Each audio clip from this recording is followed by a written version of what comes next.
So the first time I had tri-tip was probably 1993-ish, maybe, something like that, 92. I had it in Paso Robles, California. Never had it before, never heard of it, and forever couldn't find it where I live here in Ohio. But with the advent of online butchering and delivered meat, you can get it easily now. I've got a nice prime grade tri-tip here from Wild Fork Foods. I really do like Wild Fork Foods. Got a lot of things from them. Delivery's quick. Their pricing is good. So we're going to do a tri-tip today. And the cool thing about this cook, at least I hope, haven't done it before, is we're going to do this kind of the way I first had tri-tip, which is over an open fire. So we're going to get this marinating all day in my favorite beef marinade, and then we're going to light a fire in the fire pit, and we're going to cook this the same way I had it when I first had tri-tip more than 30 years ago. So I'm going to bring the camera in and get it set, and we'll show you our marinade. We'll get this marinated, and then we'll get to cooking this evening. I'm going to build the marinade first, and I've had some fresh grown, not homegrown, but got it from the farmer's market. I've had some garlic, fermenting for 2 weeks. So it's time to end the fermenting process. So I'm going to take this fermenting lid off. No mold, so ferment went well, it looks like. The garlic smell is unbelievable. And we're going to take a clove of this out. Find a good one here. And we're going to use this as our garlic in our marinade. I'm only going to use one clove though, because I have heard different things, that it makes it stronger or it kind of tones it down. And I don't know which is which. So we'll see. I'm going to use just one clove of garlic for this particular marinade. And we'll get this capped off here when we're done and get it in the fridge. And this garlic, as far as I have heard, will last forever. Well, a long time in the fridge. It's my first time fermenting garlic. Speaking of fermenting, I've really been getting into it, and I have started to make fermented salsa that is better than any you will get at the store. I've got a half gallon of it that I just fermented, so I'm going to do a video on that sometime. We're going to have so many tomatoes coming out of the garden, and jalapenos too. So anyway, that's another video. So we're just going to slice this garlic up, crush it a little.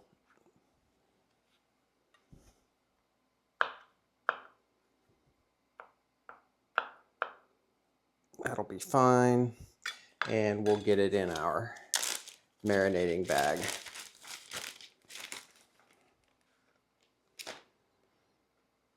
Smells great if you like garlic anyway.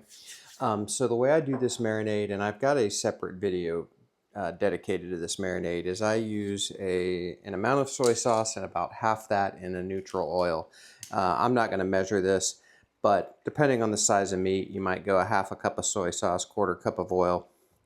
I'm just going to eyeball this because it's not that big of a deal. Maybe a little more. There we go. And that's going to provide our salt content. And then I've got some avocado oil here. And we'll get that in. I can sort of tell how much I put in of the oil just by the bottle, but because it's got measurements on it, but I'm not going to worry about it that much. And then we'll mix that around. Okay, and now black pepper. Gonna grind some fresh black pepper for this, maybe about a teaspoon, something like that.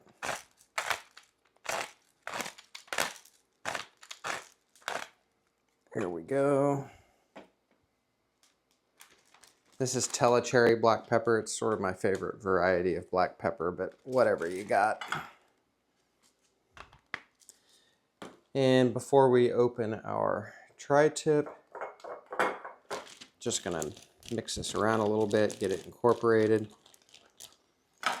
Good enough. And now let's dig into our tri-tip here. This came frozen. I took it out, when did I take it out? On Wednesday, and it's Saturday now, so.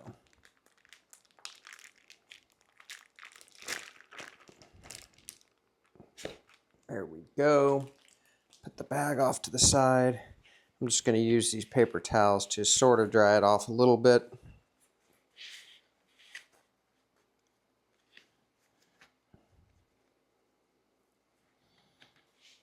And we'll see if we need to trim it. This honestly looks pretty good right now, but okay, definitely a piece or two we want to get off here.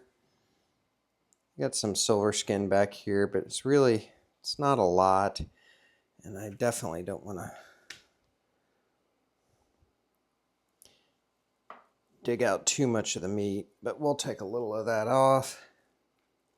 My hands are clean, not that it matters. I'm not serving this to you or in a restaurant, so I'm not worried about gloves for this.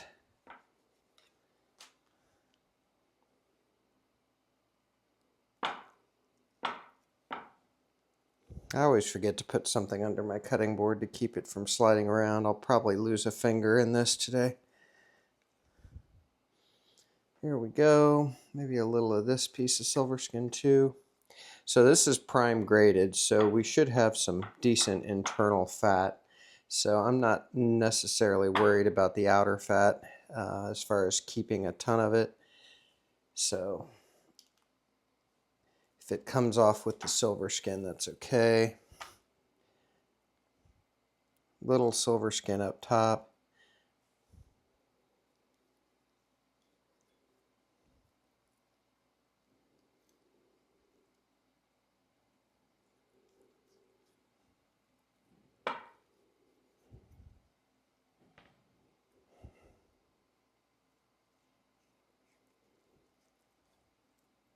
Yeah, see, that's a little too much meat there, but it is what it is now.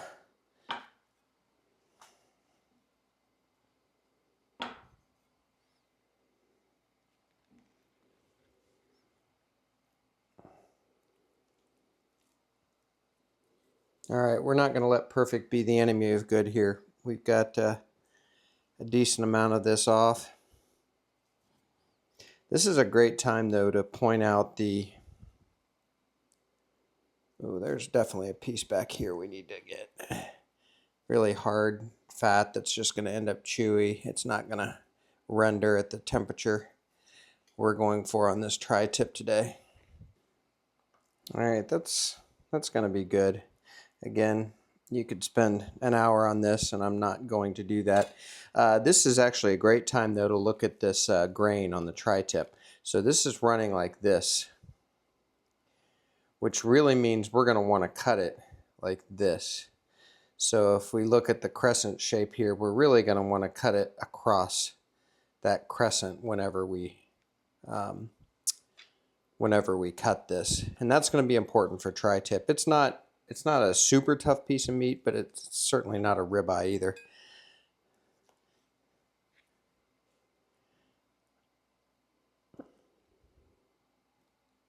I need to make myself stop doing this. If we have a couple of chewy pieces, it's not a big deal. But I'm sort of obsessed right now. All right, we're done. I'm not doing any more. I quit. So we're just going to take the bag of marinade here and drop this in. Remove this cutting board. I'm going to go wash my hands real quick. I will cut this part out. All right, there we go. So we're just going to get this bag sealed up. I'm going to try to push a lot of the air out when I do this. So take it out of the container.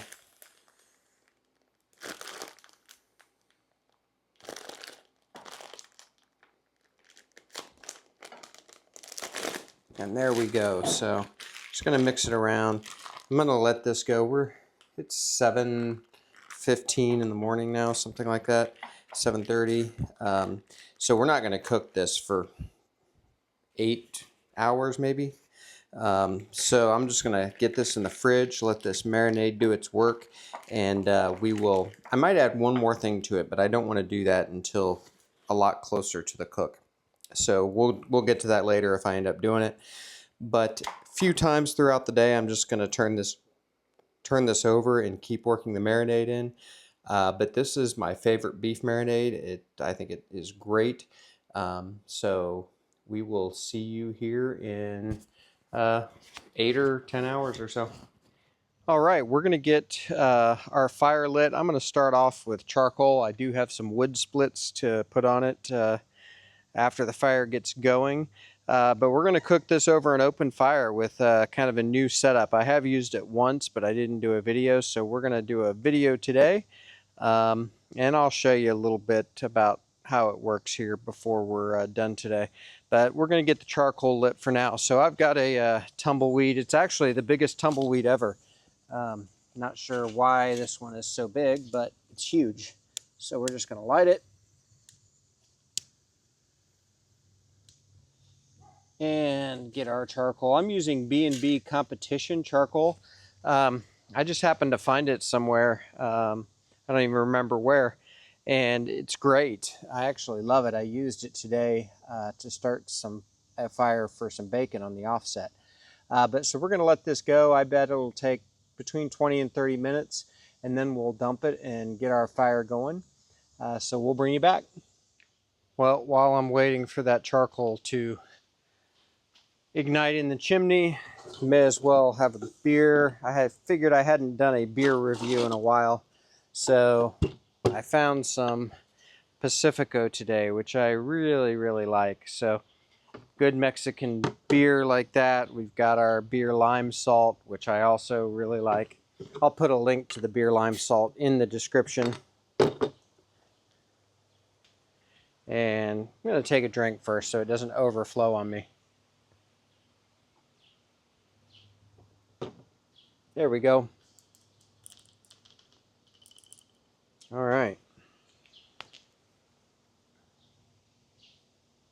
Take another drink now with the beer lime salt.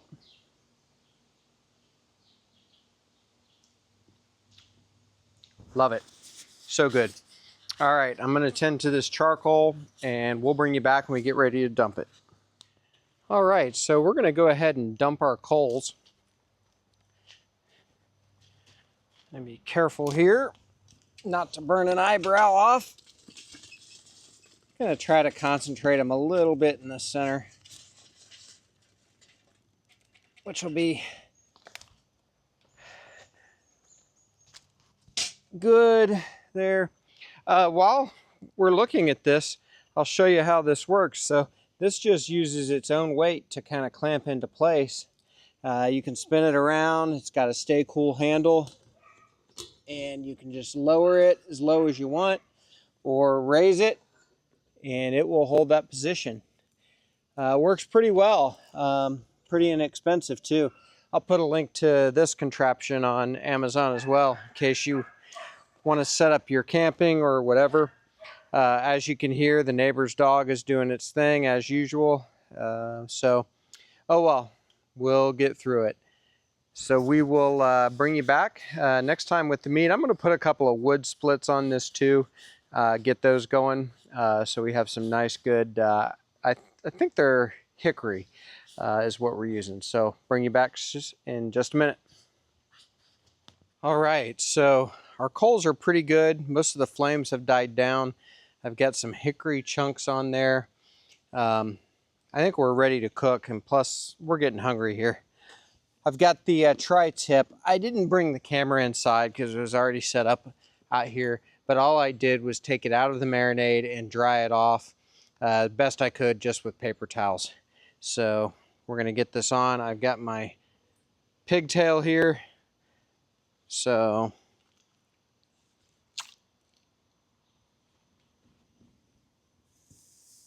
the grate is super hot. It's been over the coals for a little while now. So there we go. So we're going to let that go at least 2, probably 3 or 4 minutes, and then we'll flip it. We'll flip it till we get the color on the outside like we want it, and then we're going to raise the grate a little bit and let this thing come up to about 130. And that's the way we like it at our house. So we'll bring you back. All right, we're going to flip this. If we didn't get it quite the way we want it, we can always turn it back over. But here we go. Ooh, that's actually pretty good. That looks really good. I can still see the grain running. This will be a pretty simple cut as far as the way we want to slice this. I might even do it in a couple of pieces. We'll see. Doesn't matter. We'll get there. For now, we're going to let this keep going and flip it again in another 2 to 3 minutes probably. Okay, let's take a look at this and see where we are here. Ooh, beautiful. All right, so I'm going to raise this now. I like the way the outside is looking.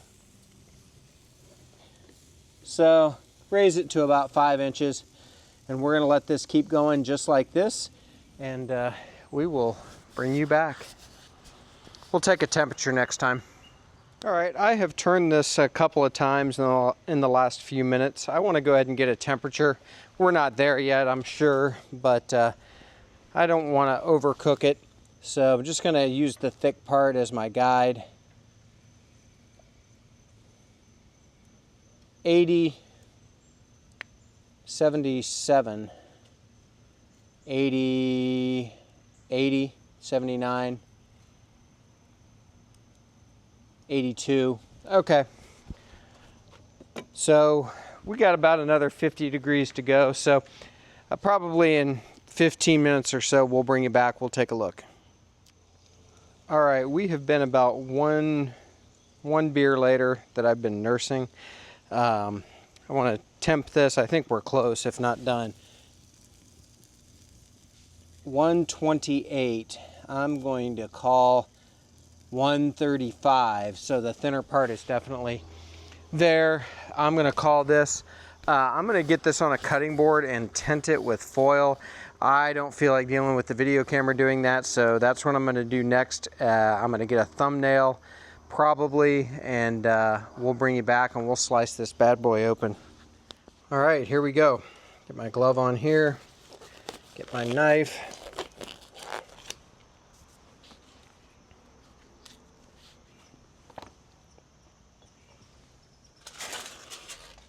Oh man, that looks so good. Juice already coming off of it. So grain kind of running this way on the whole thing. Sometimes that grain will switch directions on a tri-tip, but this really hasn't. But you definitely want to be aware of that because you want to slice against the grain. What I'm going to do is I'm going to separate this about right here. First of all, we'll take a look inside there. Oh man, that looks good. This is the thinner part, so it's a little more done in this part. It'll still be great, I think. Oop, gotta slice it the right way though. I'm going to try this, and then I'm going to cut it into the thick part too. So definitely a little more done on that thinner side. Oh, still freaking awesome. Oh, so good. So let me cut into this thicker side now.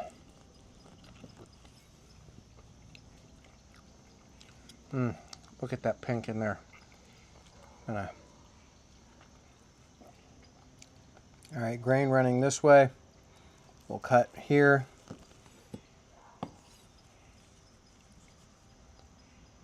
Oh, so good. I'm gonna grab a little of this salsa now. This is the way I first had tri-tip, was just with salsa on the side. And this fermented salsa is the best. Sorry, my foil was blowing away. Get a little salsa on there. Make a little taco.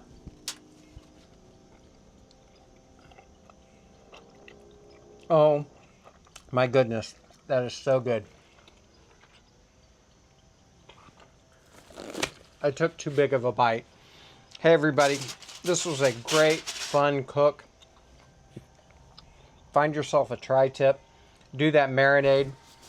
It's so good. Do it in the smoker. Do it on the charcoal grill. Do it on the gas grill. Doesn't matter. Really good.